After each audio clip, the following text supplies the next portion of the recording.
Good morning, and thanks for listening to Behind the Scenes at the Hanover Theatre. This is Lisa Condit, and I am sitting here with Adrien Finlay.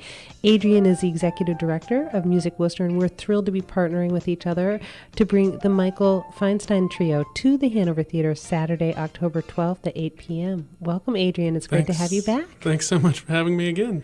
Actually, just about on the anniversary of when I started here in Worcester, so it's been 1 year. Wow. You know what I used to say? I used to say when we first started working at the Hanover Theatre, a day was like a week was like a month was like a year. So what's a year feeling like?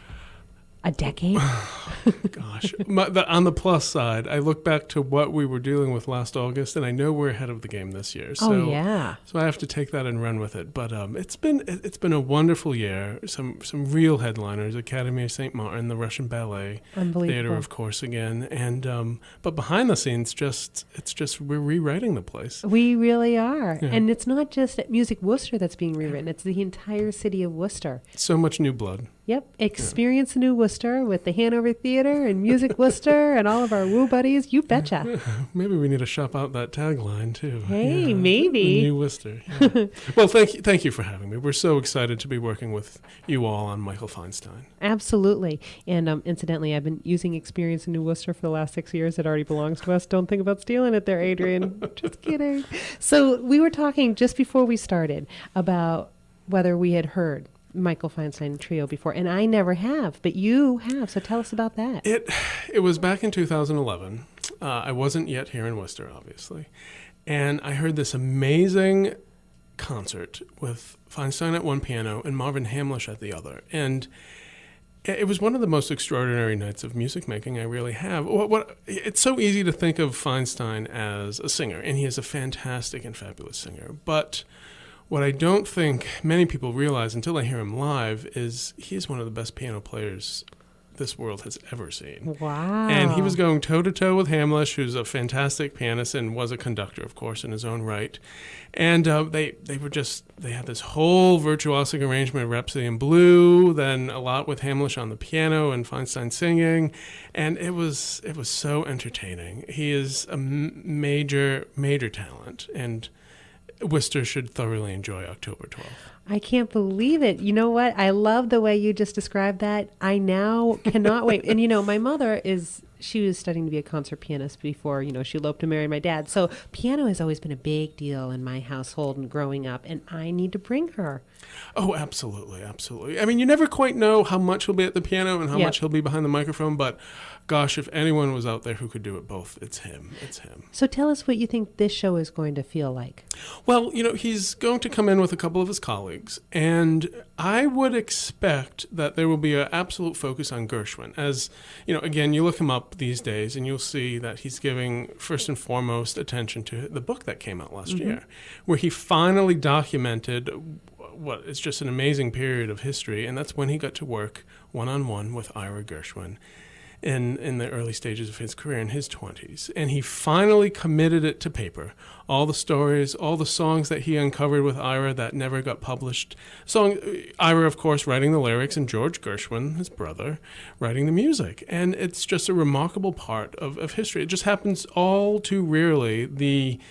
Feinstein has been called an anthropologist of music, actually, and to work one-on-one with someone like Ira Gershwin, we're all the better for it. We really are. Absolutely. So you think he's going to... Absolutely. Focus on Gershwin, and then the amazing thing is, so much of what Feinstein focuses on is what's called the Great American Songbook. It's a bit of a loose term, but... So describe what that means to some of our audience members. Think the works that from Richard Rodgers. Think everything else that came out around Oklahoma way back when. Think Ella Fitzgerald, in the 50s, 60s. Think Duke Ellington. And, of course, think the Gershwin brothers. It's kind of this bread and butter of those decades. It was, of course, a lot comes from Broadway musicals. A lot comes from musical theater, non-Broadway.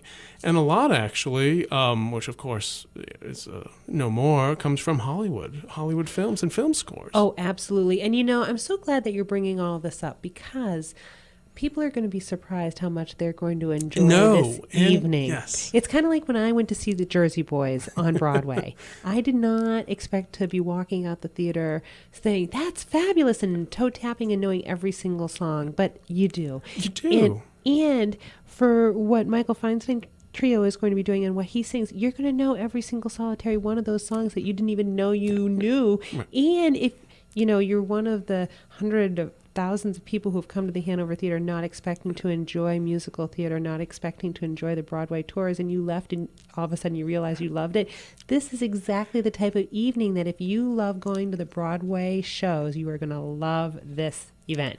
No, absolutely no doubt. No doubt at all. And, it's interesting, back to that one time I saw Feinstein, it was actually Marvin Hamlish from one side of the stage, pointing fingers at Feinstein and saying, well, look, this guy is he's so much more knowledgeable than me. He's such a bigger talent. He's a walking encyclopedia. And he really is. That night, literally before he would play certain songs, we would have the complete history of it, when it was written in the composer's life, what the circumstances were around its creation, why he chose it, which is actually really interesting. Absolutely. Why? So do you think he'll talk like that to our audience?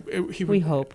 Absolutely. We hope. Because, that is another thing that, a lot of times people are expecting a story if they're going to be listening to songs. And sometimes if they're not used to going to an evening where it's one song after the other, you kind of lose them. But A, you're going to know these songs. And B, the dialogue with the audience is what pulls it all together. And it adds so much value to the newbies. And we've got some newbies here in Worcester. Oh, I know. And it's the start of a new academic year. Yeah. Yep. It will be very interesting to see how the college crowd responds. Well, and this is also a very Tony event for us because it's our Franklin Square Society recognition evening. So we are going to be saying thank you to all of our major donors. It's perfect for that. But, tickets are really reasonably priced. They range from $38 up to $68. And for a talent, as you have described, that's incredible. Plus, of course, we have our 10% discount for our Hanover Theatre members in groups of 10 or more.